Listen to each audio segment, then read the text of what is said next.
جلسے کے تقدس کو پامال کیا تھا۔ جب آپ دینی گفتگو کا احترام نہیں کریں گے پھر آپ کا احترام کون کرے گا؟ آپ کی نعت پڑھنے والے کو آپ ترجیح دیں گے یہ حدیث قرآن سے زیادہ یہ قیمتی آدمی ہے، تو پھر حدیث و قرآن بولنے والا کوئی نہیں رہ جائے گا۔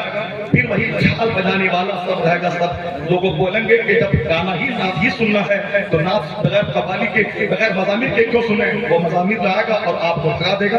قوالی یہاں ہوگی، کچھ دن کے بعد قوالی ہٹا دی جائے گی اور بمبئی سے ناچنے والی لڑکی آئے گی، بولے گا قوالی مزہ نہیں رہا، لڑکی آئے گی تب۔ اسی لیے ان دنوں سے روکنے کے لیے نعت خوانی 10% اور 90% قرآن حدیث کی بات ہونی چاہیے۔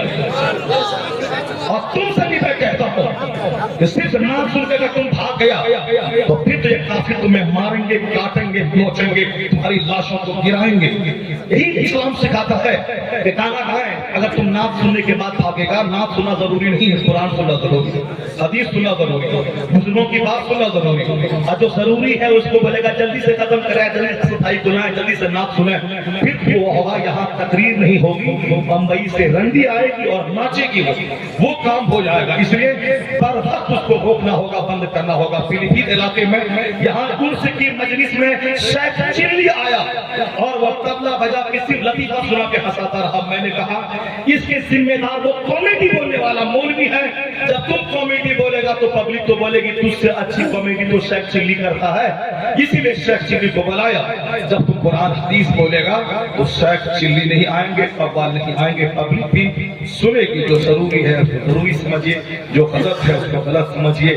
اللہ تعالیٰ جلسوں کا احترام کرنے کی ہم کو آپ کو سبوں کو توفیق عطا فرمائے۔ میں نے ڈھیر سے 2 کتابیں، کوئی کامیڈی میں نے بیان کی، میں نے کوئی لطیفہ بولا، میں نے کوئی فالتو باتیں بولی، میں صرف دل کی سختی دور کرنے، سیما کو روشن کرنے، اپنی غفلت پہ ماتم کرنے، نیکیوں کا شوق جگانے، اسلام کی اہمیت بتانے کے علاوہ میں نے کوئی فالتو بات نہیں کی۔ اللہ تعالیٰ میری ماں بہن بیٹوں کو پردے میں رہ کر دین سیکھنے کی توفیق عطا فرمائے۔ اللہ تعالیٰ سارے نوجوانوں کو آوارگی فکر سے بچ کر قرآن حدیث پڑھنے سمجھنے کا شوق عطا فرمائے۔ آمین وآخر دعوانا۔ بہت بزرگ، بہت آپ اسلام فرما دیے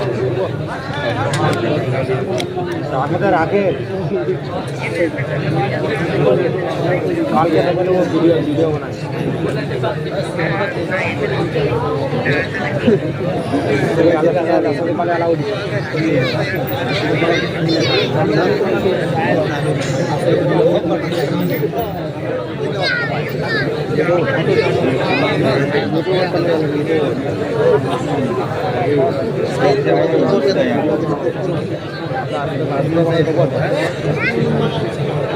برگشت یزدان سے کچھ بھول ہوئی ہے،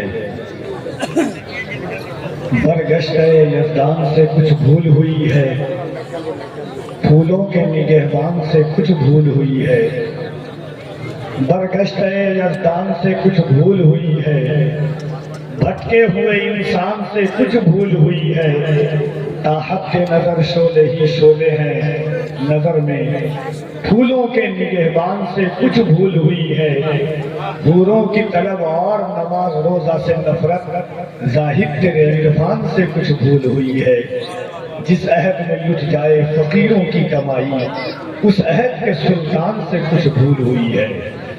حاضرین، معراج مصطفیٰ کانفرنس میں بیٹھے ہوئے ہیں آپ، جو لوگ کھڑے ہیں یا باہر ہیں ان سے گزارش ہے کہ آپ تشریف لائیں۔ بڑی عظیم اور باکمال گفتگو، میں یہاں کے علماء کو اور عملہ بائی کے معراج مصطفیٰ کرانے والی تنظیم اراکین کو مبارکباد دیتا ہوں۔ اس حسابی اور اس نہج کی اس سوچ اور فکر کے ساتھ کہ علامہ شہریار رضا خان صاحب قبلہ کی جو گفتگو ہوئی ہے، یقیناً مذہبی جلسوں میں کبھی کبھی ایسی گفتگو ہوتی ہے، اگر اتنے اخراجات ہوتے ہیں، مہینوں مہینے انتظام کیا جاتا ہے، انتظام کیا جاتا ہے، گاڑیاں دوڑتی ہیں، اعلانات، اطلاعات، جگہ جگہ جا کر کے پوسٹر، اخبار، ٹھنڈک کے موسم میں آپ جذبہ کرتے ہیں، اور جلسے کی کامیابی منظر عام پر نہ آئے، نگاہوں کے سامنے نہ آئے، تو پھر ایسی محنتوں کے کوئی نتائج سامنے نہیں آتے ہیں۔ یقیناً اگر وقت پر عظیم گفتگو ہو گئی ہے تو یہ کہا جا سکتا ہے کہ ذرہ عرض حرم چہرے کا غازہ ہو گیا، آج آج کی تقریر سے ایمان تازہ ہو گیا۔ اس چمن کو ہر گھڑی آباد رکھا جائے گا، اب دل ناشاد کو بھی شاد رکھا جائے گا، آنے والی نسل بھی نہ بھول پائے گی اسے، آپ کا جلسہ ہمیشہ یاد رکھا جائے گا۔ سیمانچل انشاءاللہ اس وجہ سے بدنام بھی ہے اور مشہور بھی ہے۔ میں نے آپ سے پہلے ہی گون میں کہا، یہ علماء تشریف رکھتے ہیں، علامہ سالم صاحب قبلہ یا کچھ دیگر اپناف ہے، یہ ہمارے بڑے بڑے اکابر کہ جلسے 3 طریقے کے اس وقت ہو رہے ہیں: لطیفہ، کہانی، مرفوع روایات، بناوٹی باتیں، اپنے من گھڑت واقعات، بزرگوں کی کرامات سامنے ہیں، ان کی تعلیمات پر سے پشت ہے۔ ایسے جلسوں کے تقریباً 20 سال، 25 سال، 15 سال سے زیادہ ایسے جلسے عمومی طور پر سامنے آ رہے ہیں کہ جس کے نتائج کچھ نظر نہیں آتے۔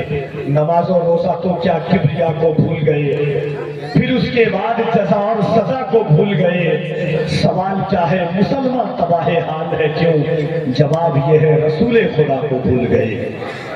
آئیے انشاءاللہ ابھی ملک کی وہ عظیم آواز کہ جس آواز پر آوازوں کو بھی ناز ہے، وہ لہجہ کہ جس نے کبھی اپنے عقیدے سے، اپنے فکروں سے، اپنی آرائش سے، اپنے مسلکی زیبائش سے سمجھوتا نہیں کیا۔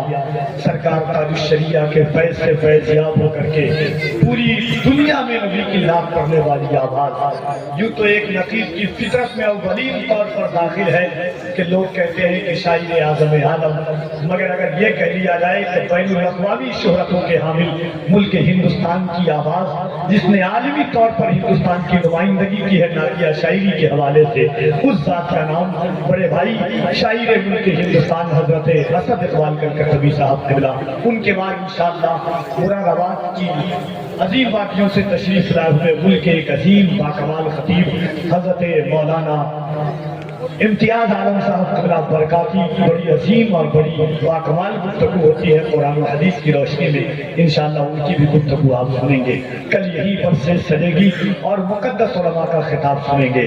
آئیے ایک بار ہم دل لگا کر عقیدتوں، فکروں کے ساتھ، محبتوں کے ساتھ حضور کو پکارتے ہیں، اور اس خیال اور اس سوچ کے ساتھ پکارتے ہیں کہ جھکا کے سر کو عقیدت سے کام لیتے ہیں، جھکا کے سر کو عقیدت سے کام لیتے ہیں، نبی کا نام جب ان کے غلام لیتے ہیں۔ نصیب والوں کو ملتی ہے عشق کی دولت، نصیب والے محمد کا نام لیتے ہیں۔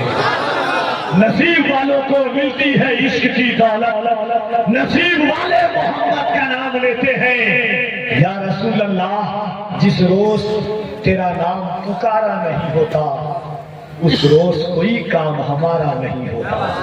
تو محبتوں کے ساتھ حضور کو پکارے، دونوں ہاتھوں کو اٹھا کے محبتوں کے ساتھ کہتے یا رسول اللہ، اور برابر آواز سے دنیا اپنے اپنے دھارمک لوگوں کا نام چلا چیخ پٹک کر کے لے رہی ہے، اس کا نام ہم کیوں نہ لیں جس کا نام تمام انبیاء نے دیا ہے۔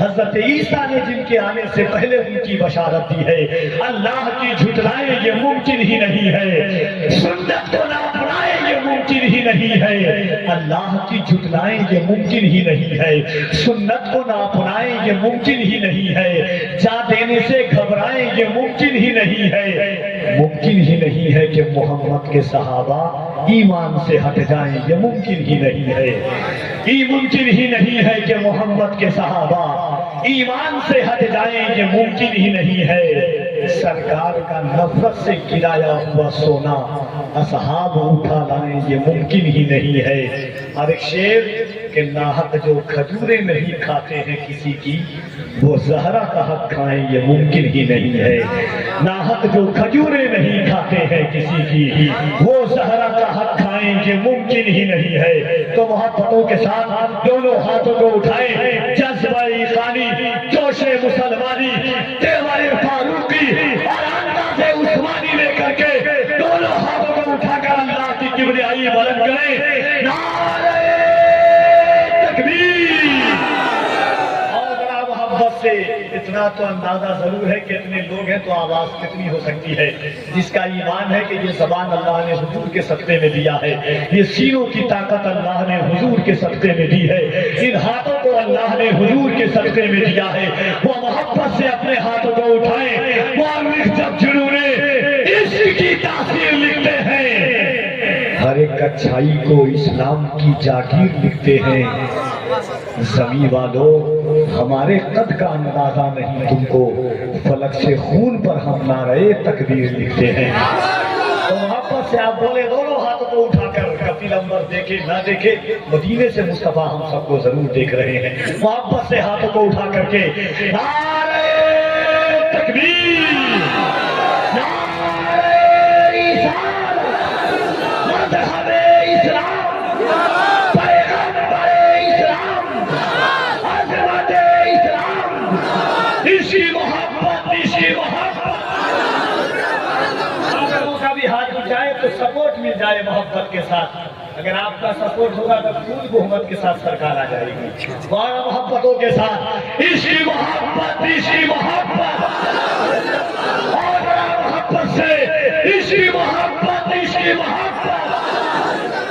بستی بستی دریا دریا, نعرے تکبیر, نعرے رسالت, فیضان مخدوم اشرف, فیضان مخدوم بہار, نعرے تکبیر, نعرے رسالت. ان اشعار کے ساتھ معراج مصطفیٰ کانفرنس میں حضرت اسد اقبال قبلہ کلکتوی تشریف لاتے ہیں کہ اس جہان سے اٹھ کر اس جہان تک پہنچی, اس جہان سے اٹھ کر اس جہان تک پہنچی, نور کی سواری پر لامکان تک پہنچی.